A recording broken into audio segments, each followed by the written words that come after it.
თავისუფლება მზიას, თავისუფლება რეჟიმის ტყვეებს. სიმბოლურად ქალთა-ციხესთან ვართ, იმიტომ რომ აქ ყველაზე ახლოს ვართ მზია ამაღლობელთან, სხვა პატიმრებთან.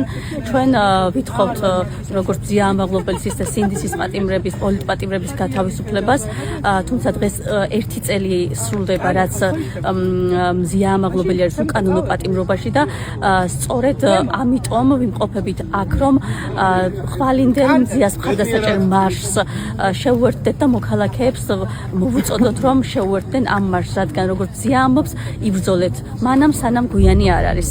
ერთი წელი სრულდება მას შემდგომ, რაც სრულიად უკანონოდ რეჟიმს ყავს დატყვევებული პირველი ქართველი ხალი ჟურნალისტი მზია ამაღლობელი და მოსულები ვართ აქ სწორედ იმისთვის, რომ შევახსენოთ მას, რომ მის გვერდით ვართ და მოვთხოვოთ რეჟიმს მისი დაუყოვნებლივი გათავისუფლება. ჩვენს ცნობიერებაში დარჩება მებრძოლი მამაცი ქართველი ხალის სიმბოლოდ და ცხადია რეჟიმის ბოროტება მას ვერ გატეხს.